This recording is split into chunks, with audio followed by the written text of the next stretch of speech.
ദേവദാസനും കുടുംബത്തിനും കടന്നു വന്നിരിക്കുന്ന മാതാപിതാക്കൾ, സഹോദരി സഹോദരന്മാർ, കുഞ്ഞുങ്ങളെല്ലാവർക്കും കർത്താവായ യേശു ക്രിസ്തുവിന്റെ നാമത്തിൽ എൻ്റെ സ്നേഹവന്ദനം.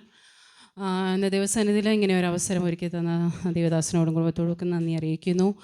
ഞാൻ വലിയൊരു മെസ്സേജ് ഒന്നുമല്ല പറയാൻ ആഗ്രഹിക്കുന്നത്. ദൈവം എൻ്റെ ജീവിതത്തിൽ ദൈവനെ നടത്തിയ വഴികളെ ദൈവസന്നിധിയിൽ സാക്ഷീകരിക്കാൻ ഞാൻ ആഗ്രഹിക്കുന്നു. ദൈവകരങ്ങളിലേക്ക് അടിയനെ ഏൽപ്പിക്കുന്ന ഒരു വാക്ക് പ്രാർത്ഥിക്കാം. സ്നേഹവനായ ദൈവമേ, സ്വർഗീയ നല്ല പിതാവേ, അടിനിന്ന് അടിയൻ്റെ സാക്ഷ്യങ്ങളെ പ്രബോധനങ്ങളെ പറയുമ്പോൾ ദൈവമില്ലാത്തതൊന്നും എൻ്റെ നാവിൽ വരുവാനിടയാകാതെ വണ്ണം ദൈവനെ സൂക്ഷിക്കണം. കേൾക്കുന്നവർക്ക് അത് ഒരു അനുഗ്രഹമായി തീരുവാൻ ദൈവം സഹായിക്കണം. കർത്താവിൻ്റെ കരങ്ങളിലേക്ക് അടിനെ ഏൽപ്പിക്കുന്നു, സമ്പൂർണ്ണമായി സമർപ്പിക്കുന്നു യേശുനാമത്തിൽ തന്നെ. എല്ലാവർക്കും അറിയുന്ന പോലെ എൻ്റെ പേര് ബിൻസി എന്നാണ്. ഞാൻ എൻ്റെ ചെറിയ പ്രായത്തിൽ തന്നെ ഞാൻ നിങ്ങൾക്ക് കർത്താവിനെ അറിയുവാനിടയായിത്തീർന്നു. ഞാനൊരു മർത്താമ പാരമ്പര്യത്തിൽ ജനിച്ച് വളർത്തപ്പെട്ടു. എങ്കിലും അടിയനെ ഒരു 8-9 വയസ്സായപ്പോൾ തന്നെ ഞങ്ങൾ ആ വിശ്വാസത്തിൽ നിന്ന് മാറി കർത്താവിൻ്റെ യഥാർത്ഥമായ സ്നേഹം തിരിച്ചറിയുവാൻ ദൈവം അടിയങ്ങളെ വിളിച്ചു വേർതിരിച്ചു. അടിയങ്ങളുടെ ചെറിയ പ്രായത്തിലൊക്കെ വളരെയധികം പ്രയാസങ്ങൾ പ്രതികൂലങ്ങളിലൂടെയൊക്കെയും കടന്നുപോയ സാഹചര്യങ്ങളിൽ ദൈവം അടിയങ്ങളെ നടത്തി പരിപാലിച്ചു. അതൊന്നും ഞാനിപ്പോൾ പറയാൻ ആഗ്രഹിക്കുന്നില്ല. എൻ്റെ വിദ്യാഭ്യാസ കാര്യങ്ങളിൽ തുടർന്നുള്ള കാര്യങ്ങളെപ്പറ്റി ദൈവം എൻ്റെ ജീവിതത്തിൽ ദൈവം നടത്തിയ വഴികളെ മാത്രം ദൈവസന്നിധിയിൽ പറഞ്ഞുകൊണ്ടിരിക്കാനാണ് ഞാൻ ആഗ്രഹിക്കുന്നത്. 2010 ഏപ്രിൽ മാസമായപ്പോൾ എൻ്റെ നഴ്സിംഗ് പഠനം പൂർത്തീകരിച്ചതിന് ശേഷം ഞങ്ങൾ കൽക്കട്ടയുടെ പ്രദേശത്തിലേക്ക് കടന്നുപോയി ജോലി ചെയ്യാനിടയായി. അങ്ങനെ ഒരു വർഷം അവിടെ ജോലി ചെയ്തതിന് ശേഷം നാട്ടിൽ വെക്കേഷന് കടന്നു വന്നിട്ട് തിരിച്ചു മടങ്ങിപ്പോയ സമയം തൊട്ട് എൻ്റെ ശരീരത്തിൽ വളരെയധികം ഭാരങ്ങൾ, പനി, പ്രയാസങ്ങളാലൊക്കെ ഞാൻ ഭാരപ്പെട്ടായിരുന്നു. അങ്ങനെ ഒരു 2011 ജൂൺ ജൂലൈ ഒക്കെ വളരെ പ്രയാസത്തിൽ കൂടെ ഞാൻ കടന്നുപോയി. ഒരു ജൂലൈ മാസമൊക്കെ ആയപ്പോൾ പെട്ടെന്ന് ഞാൻ തലകറങ്ങി വീഴുവാനൊക്കെ ഇടയിൽ. അന്ന് എക്സ്റേ അങ്ങനെയുള്ള കാര്യങ്ങളൊന്നും ചെയ്തില്ല. പക്ഷേ ചുമയൊന്നും വളരെ കഠിനമായിട്ടല്ലാത്തതുകൊണ്ട് വേറെ പ്രത്യേകിച്ച് അല്ലാത്ത മലേറിയ ടെസ്റ്റ്, അങ്ങനെ വൈറൽ ടെസ്റ്റ്, അങ്ങനെയുള്ള കാര്യങ്ങളൊക്കെ ചെയ്തു. പക്ഷേ അതെല്ലാം നെഗറ്റീവായിരുന്നു. പെട്ടെന്ന് ഞാൻ തലകറങ്ങി വീണു, അബോധാവസ്ഥയിലേക്ക് പോയി. എന്നെ അടുത്തൊരു ഹോസ്പിറ്റലിൽ കൊണ്ടുപോയപ്പോൾ അവിടുത്തെ ഡോക്ടർ പരിശോധിച്ചപ്പോൾ പറഞ്ഞു ലങ്സിൽ ഫ്ലൂയിഡ് നിറഞ്ഞിരിക്കുകയാണ് എന്ന് പറഞ്ഞു. ജോലി പഠിച്ചു കഴിഞ്ഞ് 1 വർഷം മാത്രമേ കഴിഞ്ഞിട്ടുള്ളൂ, ചെറിയ പ്രായത്തിൽ. അങ്ങനെ വളരെ വിഷമത്തോടെ വീട്ടിൽ ആരുമില്ല, വീട്ടിൽ നമ്മുടെ കൂടെ ആരുമില്ല, അങ്ങനെയുള്ള സാഹചര്യത്തിൽ ആയിരിക്കുമ്പോൾ പെട്ടെന്ന് ഞങ്ങളവിടെ കടന്നു പോകുന്ന ലോക്കൽ സഭയിലെ ദേവദാസന് പെട്ടെന്ന് ടിക്കറ്റ് എടുത്തിട്ട് നാട്ടിലേക്ക് കടന്നു വരുവാനിടയായി. എനിക്ക് അതായത് ഈ ലങ്സിൽ പാനിയുള്ളപ്പോൾ വെള്ളമുള്ളപ്പോൾ ഇങ്ങനെ നമുക്ക് അത് ഡ്രെയിൻ ഔട്ട് ചെയ്യാനാണ് അന്ന് അവിടുത്തെ ഡോക്ടർമാർ പറഞ്ഞത്. അതിനുള്ള സാഹചര്യങ്ങളൊന്നും അനുകൂലമല്ലാത്തത് കൊണ്ട് നാട്ടിൽ കടന്നു വന്നു. നമ്മുടെ നാട്ടിൽ കാണിച്ചപ്പോൾ അവിടുത്തെ ഡോക്ടർമാർ എന്നോട് പറഞ്ഞത് TB മെഡിസിൻ കഴിക്കാനാണ് പറഞ്ഞത്. അങ്ങനെ ഞാൻ 2011 സെപ്റ്റംബർ മാസം തൊട്ട് 6 മാസത്തെ കോഴ്സാണല്ലോ, അങ്ങനെ എല്ലാവർക്കും ഇവിടെ മെഡിക്കലിലുള്ളവർക്ക് അറിയാവുന്നതുപോലെ അങ്ങനെ ആയിരുന്ന സമയത്ത് ദൈവത്തിൻ്റെ കരമൊക്കെ അടിയനോട് കൂടെ ഇരുന്നു. അടിയൻ്റെ സാഹചര്യം നോക്കുമ്പോൾ എൻ്റെ പിതാവ് ഒരു കൃഷിക്കാരനാണ്. അടിയങ്ങൾക്ക് വളരെ സാമ്പത്തികമായ കാര്യങ്ങളൊന്നുമില്ല. പഠിച്ചു കഴിഞ്ഞു. എൻ്റെ ഒരു ചേച്ചിയുണ്ട്, അവളുടെ വിവാഹം 2011 കഴിഞ്ഞ്. അങ്ങനെ സാമ്പത്തികമായിട്ട് നമ്മൾ വളരെയധികം പിന്നോക്കം നിൽക്കുന്ന ഒരു സമയത്താണ് അങ്ങനെയുള്ളൊരു സാഹചര്യം കൂടെ ആയിരുന്നത്. 2011 ഡിസംബർ മാസം 31-ാം തീയതി എൻ്റെ പിതാവ് എപ്പോഴും എന്നോട് പറയും, നമ്മൾ നമ്മുടെ ഭാവിക്ക് വേണ്ടിയിട്ട് നമ്മളെപ്പോഴും പ്രാർത്ഥിക്കണം എന്ന് പറഞ്ഞ് എപ്പോഴും അങ്ങനെ പ്രാർത്ഥിക്കുകയും നമ്മുടെ കുടുംബ പ്രാർത്ഥനയൊക്കെ നമ്മളങ്ങനെ പ്രാർത്ഥിക്കും. നമ്മൾ തന്നെ നമുക്കൊരു നമ്മളെടുത്ത് നമ്മുടെ ഭാവിക്ക് വേണ്ടിയിട്ട് നമ്മൾ പ്രാർത്ഥിക്കണമെന്ന് പറഞ്ഞു. അങ്ങനെ 2011 ഡിസംബർ 31-ാം തീയതി നമ്മൾ എല്ലാവർക്കും ഇങ്ങനെ ഒരു വാഗ്ദത്ത വചനങ്ങൾ കിട്ടുമല്ലോ. അപ്പോൾ എനിക്ക് ദൈവം അന്ന് കിട്ടിയ വാക്യം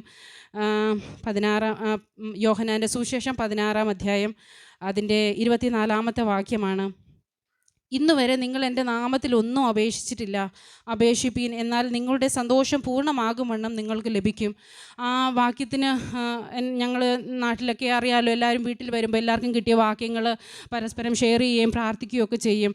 അങ്ങനെ ഞാൻ പ്രാർത്ഥിച്ചപ്പോൾ എൻ്റെ പിതാവ് എന്നോട് പറഞ്ഞു, മോനെ, നമ്മുടെ ഭാവിക്ക് വേണ്ടി നമ്മൾ പ്രാർത്ഥിക്കണം, നീ ദൈവനാമത്തിൽ ചോദിക്കണം, ദൈവം നിനക്ക് തരും എന്നൊക്കെ. അപ്പോൾ നമ്മളുടെ മാനുഷികമായ ചിന്തയിൽ നമ്മൾ നോക്കുമ്പോൾ എല്ലാവരും ചിന്തിക്കുന്ന നഴ്സിംഗ് പഠനം കഴിഞ്ഞിട്ട് പുറത്തോട്ട് പോകണം, വീട്ടിൽ അവർക്കൊരു അനുഗ്രഹമാണ്, അങ്ങനെയുള്ള കാര്യങ്ങളാണ് എല്ലാവരും ചിന്തിക്കുന്നത്. പക്ഷേ നമ്മുടെ ചിന്തകളല്ല ദൈവത്തിൻ്റെ ചിന്തകൾ, നമ്മുടെ വഴികളല്ല ദൈവത്തിൻ്റെ വഴികൾ. അങ്ങനെ ആ മെഡിസിൻ ഞാൻ കഴിച്ചുകൊണ്ടിരിക്കുന്ന സമയത്ത് ആണ് എൻ്റെ പ്രിയപ്പെട്ടവൻ്റെ ആലോചന എനിക്ക് വരുന്നത്. എൻ്റെ സഭയിലെ ഒരാൾ മുഖാന്തരം അദ്ദേഹം ഇവിടെ സാക്ഷ്യം പറഞ്ഞിട്ടുണ്ട്. ജീവിതത്തിൽ ഞങ്ങൾ രണ്ടുപേരുടെയും കാര്യങ്ങൾ നോക്കുമ്പോൾ താനും ഏകനായ വിശ്വാസത്തിൽ വന്നു. തൻ്റെ ഓർത്തഡോക്സ് പാരമ്പര്യത്തിൽ നിന്ന് താനും ഏകനായി രക്ഷിക്കപ്പെട്ട് താനും ദൈവത്തിൻ്റെ വിശ്വാസത്തിലേക്ക് കടന്നു വന്നു. ആ സമയത്ത് തൻ്റെയും ജോലി നഷ്ടപ്പെട്ട് താൻ നാട്ടിലായിരിക്കുന്ന സമയത്താണ് ഇങ്ങനൊരു ആലോചന വരുന്നത്. ഭൗതികമായി നോക്കുമ്പോൾ, എൻ്റെ ജീവിതത്തിൽ എൻ്റെ ആരോഗ്യപരമായി നോക്കുമ്പോഴൊക്കെ മനുഷ്യരൊക്കെ, എൻ്റെ കൂട്ടുകാരൊക്കെ എന്നെ ചോദിച്ചു എങ്ങനെ ആലോചന വന്നു, അതിൻ്റെ കാര്യങ്ങളും എൻ്റെ പിതാവിന് പറഞ്ഞു. ആ സമയത്താണ് എൻ്റെ ചേച്ചിയുടെ വിവാഹം കഴിഞ്ഞത്. ഞങ്ങളുടെ കയ്യിൽ ഭൗതികമായിട്ട് ഒന്നുമില്ല. നമുക്ക് അപ്പോൾ ആ കൂട്ടുകാരൊക്കെ പറയും, നിങ്ങൾക്ക് സ്വർണ്ണമൊന്നും ഇല്ലാത്തത് കൊണ്ട് ചിലവും കാര്യങ്ങളൊന്നുമില്ല. പക്ഷേ നമ്മൾ കടന്നു വരുന്നവർക്ക് ആഹാരം കൊടുക്കണമെങ്കിൽ നമ്മൾക്ക് അതിനുള്ള സാമ്പത്തികമായ നന്മകൾ നമുക്ക് ആവശ്യമാണല്ലോ. പക്ഷേ നമ്മളിതൊക്കെ വേണ്ട എന്ന് ഇപ്പം നമുക്കതിന് താല്പര്യമില്ല എന്നൊക്കെ പറഞ്ഞ് നമ്മളതൊക്കെ മാറ്റി ഇപ്പോൾ അവൾ ശാരീരിക സുഖമില്ലാതായിട്ട് കടന്നു വന്നതാണ്. എന്തൊക്കെ നമ്മൾ പറഞ്ഞു ഇങ്ങനെ ഇരുന്നു. പക്ഷേ ഒരു ഫെബ്രുവരി മാസമായപ്പോൾ ഈ ആലോചനയായിട്ട് മുന്നോട്ട് കടന്നുപോയി. മക്കളെ പറയട്ടെ, എൻ്റെ പ്രിയപ്പെട്ടവൻ്റെ ആലോചന എൻ്റെ ജീവിതത്തിൽ വന്നു. ആദ്യമായിട്ടാണ് ഒരു ആലോചന വരുന്നതും അത് തന്നെ ദൈവനടിയന് വേണ്ടി തക്ക തുണയെ ഒരുക്കി തന്നു എന്ന് ഞാൻ പറയുന്നു. 2012 മാർച്ച് മാസമായപ്പോൾ ഞങ്ങളുടെ വിവാഹം നടക്കുവാനിടയായി. കർത്താവ്, ഞാനെപ്പോഴും ദൈവസന്നിധിയിൽ പ്രാർത്ഥിക്കും, ദൈവം എനിക്ക് തക്കൊരു തുണയെ നൽകി തന്നു. ദൈവത്തോട് പ്രാർത്ഥിച്ചപ്പോൾ എൻ്റെ പ്രിയപ്പെട്ടവന് ജീവിതത്തിൽ വന്നത് അടിയങ്ങളുടെ ഭവനത്തിനും അടിയങ്ങളുടെ ദേശത്തിനും ഒക്കെ പ്രിയപ്പെട്ടവൻ്റെ ഒരു മാതൃകയാണ്. അതിനകത്ത് എപ്പോഴും ദൈവസന്നിധിയിൽ ഞാൻ നന്ദി അറിയിക്കുകയാണ്. എൻ്റെ പ്രിയപ്പെട്ട സാഹചര്യം നോക്കുമ്പോൾ ജോലിയില്ലാത്ത സമയമാണ്. ഗൾഫിൽ നിന്ന് ജോലി നഷ്ടപ്പെട്ടിട്ട് നാട്ടിൽ വന്ന സമയമാണ്. പുള്ളിയുടെ കയ്യിൽ ഒന്നുമില്ല. അടിയൻ്റെ ജീവിത സാഹചര്യം നോക്കുമ്പോൾ, അടിയനും ആരോഗ്യപരമായിട്ട് നോക്കുമ്പോൾ ഒരു നല്ല അവസ്ഥയല്ലാത്ത ആ സാഹചര്യം, മാനസികപരമായി ചിന്തിക്കുമ്പോൾ ഇതൊന്നും അസാധ്യമാണ്. പക്ഷേ ദൈവം തക്ക തുണയെ അടിയൻ്റെ ജീവിതത്തിൽ നൽകി മാനിച്ചു. അപ്പോൾ ഞാൻ ദൈവമക്കളോട് പറയാൻ ആഗ്രഹിക്കുന്നത്, നമ്മൾ ദൈവനാമത്തിൽ പ്രാർത്ഥിക്കുമ്പോൾ ദൈവം നമുക്ക്, ഞാനിവിടെ ആയിരിക്കും ദൈവമക്കളോടാണ് പറയാൻ ആഗ്രഹിക്കുന്നത്. വിവാഹം കഴിക്കാത്ത മക്കളൊക്കെ ഉണ്ടല്ലോ ഇവിടെ. നമ്മൾ ദൈവത്തോട് പ്രാർത്ഥിക്കണം. നമുക്ക് ദൈവം നൽകി തരണം. നമ്മൾ തന്നെ നമ്മൾ ദൈവത്തോട് പ്രാർത്ഥിക്കുമ്പോൾ ദൈവം നമുക്ക്, നമ്മൾ ഒരിക്കലും സൗന്ദര്യമോ വിദ്യാഭ്യാസമോ ഇതൊന്നുമല്ല ദൈവത്തെ അറിയുന്ന, ദൈവത്തിന് പ്രാധാന്യം കൊടുക്കുന്ന ഒരു പൈതലിന് വേണ്ടി നമ്മൾ പ്രാർത്ഥിക്കണം. അതാണ് പ്രാർത്ഥിച്ച് നമ്മൾ അതിനു വേണ്ടി കാത്തിരിക്കണമെന്നാണ് ഞാൻ ദൈവമക്കളോട് പറയാൻ ആഗ്രഹിക്കുന്നതിന് ശേഷമായിട്ട് ഞാൻ 2012 തന്നെ ഡൽഹിയുടെ പട്ടണത്തിലേക്ക് കടന്നു വരുവാനിടയായി. ഇവിടെ മുമ്പുണ്ടായിരുന്ന ദേവദാസിൻ്റെ ഭവനത്തിലാണ് അടിയൻ അന്നും താമസിക്കുവാനിടയായതിന് ശേഷം മാക്സ് ഹോസ്പിറ്റലൊക്കെ വർക്ക് ചെയ്തു. അങ്ങനെ 2.5 വർഷം കഴിഞ്ഞതിന് ശേഷമാണ് ഞാൻ കൺസീവ് ആവാനിടയായത്. ദൈവമക്കളെ പറയട്ടെ, അതും എൻ്റെ ജീവിതത്തിൽ വലിയൊരു സാക്ഷ്യമാണ്. 2.5 വർഷത്തിന് ശേഷം ആദ്യം കൺസീവായിട്ട് ഫസ്റ്റ് അൾട്രാസൗണ്ടിന് കടന്നു പോകുമ്പോൾ അൾട്രാസൗണ്ട് ചെയ്ത ഡോക്ടർ പറഞ്ഞു, ഹേർട്ട് ബീറ്റ് ഇല്ല, ബ്ലീഡാണ് കാണുന്നത്, കൂടെ സിസ്റ്റും മാത്രമാണ്, അതായത് മുഴയാണ്, അല്ലാതെ ഫീറ്റസായിട്ടൊന്നും കാണുന്നില്ല, ബ്ലീഡാണ്, ഫുൾ ബെഡ് റെസ്റ്റ് വേണം എന്ന് പറഞ്ഞു. അത് കേൾക്കുമ്പോൾ നമ്മുടെ ജീവിതത്തിൽ നമ്മൾ ചിന്തിക്കുമ്പോൾ ഹേർട്ട് റേറ്റ് ഇല്ലാത്തൊരു അവസ്ഥയിൽ നമ്മുടെ ഉള്ളിൽ വളരുന്ന ജീവന് ഹൃദയമിടിപ്പില്ല എന്ന് കേൾക്കുമ്പോഴുള്ള അവസ്ഥ. 2.5 വർഷം കഴിഞ്ഞതിന് ശേഷമാണ് ദൈവാടിങ്ങൾക്ക് അങ്ങനെ ഒരു അവസ്ഥ അങ്ങനെ തന്നത്. പക്ഷേ അതിനും അങ്ങനെ കേൾക്കുമ്പോൾ വളരെയധികം സങ്കടമായി. ഞങ്ങൾ പ്രാർത്ഥിച്ചുകൊണ്ടിരുന്നു. ഡോക്ടറെ കണ്ടു. ആദ്യത്തെ മാസം തൊട്ട് ഞാൻ ഗുളിക കഴിക്കാൻ തുടങ്ങിയതാണ്. അങ്ങനെ ഒരു 8 മാസക്കാലം എനിക്ക് ആ ഗുളിക കഴിക്കേണ്ടത് വന്നു. പക്ഷേ എൻ്റെ ജീവിതത്തിൽ വളരെ പ്രയാസങ്ങൾ, പ്രതികൂലങ്ങൾ, ഡയബറ്റിക് അങ്ങനെയുള്ള കാര്യങ്ങളൊക്കെ കടന്നുപോയി. എൻ്റെ ദൈവം അടിങ്ങൾക്ക് അനുഗ്രഹിക്കപ്പെട്ട ഒരു പൈതലിനെ ദൈവം ദാനമായി തന്നു. ദൈവമക്കളെ, നമ്മൾ ദൈവം നമുക്ക് തരാൻ അല്ലെങ്കിൽ നിശ്ചയിച്ചിട്ടുണ്ടെങ്കിൽ അത് ഒരു പക്ഷേ മാനുഷികരമായ ഡോക്ടർമാർ ചിന്തിക്കുമ്പോൾ അതിന് ഹൃദയമിടിപ്പില്ല അങ്ങനെയൊക്കെ നമ്മളോട് പറയും. ഒന്നും കാണാനില്ല, ബ്ലീഡിങ് മാത്രമാണ്, എഴുന്നേക്കരുത്, ബെഡ് റെസ്റ്റ് ആയിരിക്കണമെന്നൊക്കെയാണ് എന്നോട് അന്ന് പറഞ്ഞിരുന്നത്. പക്ഷേ എൻ്റെ ദൈവം എന്നെ സൂക്ഷിച്ച് പരിപാലിച്ചു. അടിങ്ങൾക്ക് അനുഗ്രഹിക്കപ്പെട്ട ഒരു പെൺ പൈതലിനെ ദൈവം ദാനമായി തന്നു 2015. അങ്ങനെ അടിങ്ങളുടെ കുടുംബജീവിതം ആയിരിക്കുമ്പോൾ രണ്ടാമത്തെ കുഞ്ഞിന് വേണ്ടിയിട്ട് അടിങ്ങൾ പ്രാർത്ഥിച്ചു കൊണ്ടിരുന്നു. 2021 രണ്ടാമത്തെ കുഞ്ഞിൻ്റെ കാര്യം അങ്ങനെ പറയുകയാണെങ്കിൽ 2021 സമയം കോവിഡിൻ്റെ വളരെയധികം കഷ്ടപ്പാടുള്ള സമയത്ത് ദേവദാസരും കുടുംബാടിനും ഒരുപാട് സഹായിച്ചിട്ടുണ്ട്. ഞാൻ ഏകയായിട്ട് ഒറ്റയ്ക്ക് ഈ പട്ടണത്തിലായിരിക്കുമ്പോൾ ആരും സഹായമില്ലാതെ ആയിരുന്ന സമയത്ത് ദൈവത്തിൻ്റെ കരം അപ്പോഴും എന്നോട് കൂടെയിരുന്നു. ആദ്യത്തെ സമയത്ത് ഞാൻ ഗുളികയാണ് കഴിച്ചെങ്കിൽ രണ്ടാമത്തെ സമയത്ത് എനിക്ക് എല്ലാ ആഴ്ചയിലും ഇഞ്ചക്ഷൻ എടുക്കേണ്ടതായിട്ട് വന്നു. അതും ബ്ലീഡിങ്ങിൻ്റെ അവസ്ഥയിലോട്ട് ആണ് കടന്നു പോയത്. എല്ലാ ആഴ്ചയിലും ഇഞ്ചക്ഷൻ എടുക്കുന്ന കാര്യം ഓർക്കുമ്പോൾ തന്നെ പേടിയാണ്. വളരെയധികം ഹെവി ആയിട്ടുള്ള ഇഞ്ചക്ഷനാണ്. വളരെ വേദനകളും ഭാരങ്ങളൊക്കെ ജീവിതത്തിൽ വന്നെങ്കിലും ദൈവത്തിൻ്റെ ആ സാഹചര്യത്തിലൊക്കെ ദൈവത്തിൻ്റെ കരുണ കൃപയനോട് കൂടെയിരുന്നു. സങ്കീർത്തനക്കാരൻ പറയുന്നത് പോലെ അമ്മയുടെ ഉദരത്തിൽ പിണ്ടാകാരം മുമ്പേ ദൈവം നമ്മളെ കണ്ടതുകൊണ്ട് ഒന്നും അനർത്ഥങ്ങളൊന്നും വ്യസന കാരണമായി തീരുവാനിടയാകാതെ വണ്ണം ദൈവം സൂക്ഷിച്ചു പരിപാലിച്ചു.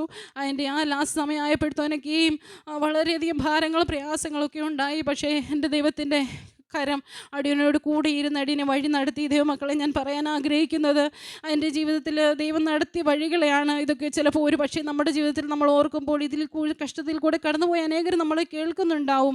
പക്ഷേ ഒരു പക്ഷെങ്കിൽ നമ്മുടെ ദൈവം നമുക്ക് നടത്തിയ വഴികൾ, ദൈവമേ ഇത് നഷ്ടമായി പോകുമോ, ഇതെങ്ങനെയായിരിക്കും? ഞാൻ ഓർക്കുന്നുണ്ട് 2021 ആരും വണ്ടികൾ പോലും ഇല്ലാത്ത സമയമാണ്. എനിക്ക് ദൈവത്തോട് ഞാൻ നന്ദിയുള്ളവളായിരിക്കുന്നു എപ്പോഴും.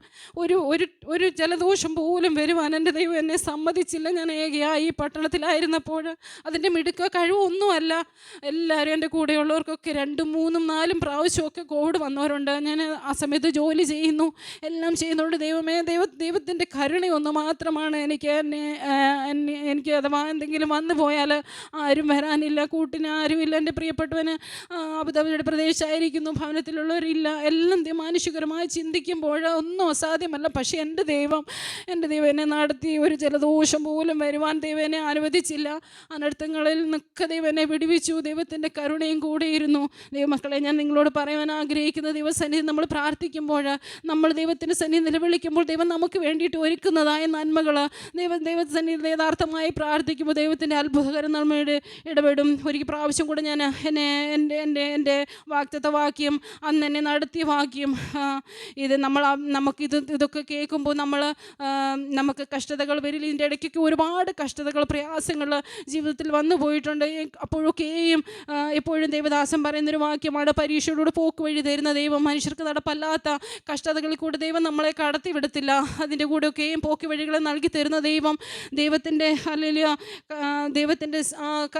കരുണയുള്ള കലത്തിലാടി ഇങ്ങനെയും വഹിച്ചു ദൈവം സൂക്ഷിച്ചു പരിപാലിച്ച് ഇത്രത്തോളമായിരിക്കുന്നു. ഞാൻ എപ്പോഴും പ്രാർത്ഥിക്കുന്ന ഒരു വിഷയമാണ് ദൈവമക്കളെ. ഇപ്പോൾ ഞാൻ ഓർപ്പിക്കുന്നത്, അടിയങ്ങൾ ഒരുമിച്ച് ഒരു സ്ഥലത്തായിരിക്കണമെന്ന് അടിയങ്ങൾ ഒരുപാട് നാളുകളായി ആഗ്രഹിക്കുകയും പ്രാർത്ഥിക്കുകയും ചെയ്തുകൊണ്ടിരിക്കുന്നു. ദൈവഹിതം എന്താണോ അതിനുവേണ്ടി അടിയനെ ഏൽപ്പിക്കുകയാണ്. ദൈവമക്കളെ, നിങ്ങൾ ഓർക്കുമ്പോൾ അടിയനെ ഓർത്ത് പ്രാർത്ഥിക്കുക. ഒരു പ്രാവശ്യം കൂടെ എൻ്റെ ഈ വചനം വായിച്ചുകൊണ്ടിരുന്നോളൂ. യോഹന്നാൻ്റെ സുവിശേഷം 16-ാം അധ്യായം 24-ാം വാക്യം. ഇന്ന് വരെ നിങ്ങൾ എൻ്റെ നാമത്തിലൊന്നും അപേക്ഷിച്ചിട്ടില്ല, അപേക്ഷിപ്പീൻ, എന്നാൽ നിങ്ങളുടെ സന്തോഷം പൂർണ്ണമാകുമെന്ന് നിങ്ങൾക്ക് ലഭിക്കും. എനിക്ക് ഇങ്ങനെ ഒരു അവസരം ഒരുക്കി തന്ന ദൈവദാസനോടും കുടുംബത്തോടും ദൈവസഭയോടും നന്ദി അറിയിച്ചുകൊണ്ട് ദൈവസന്നിധിയിൽ ഇരുന്നോളുന്നു.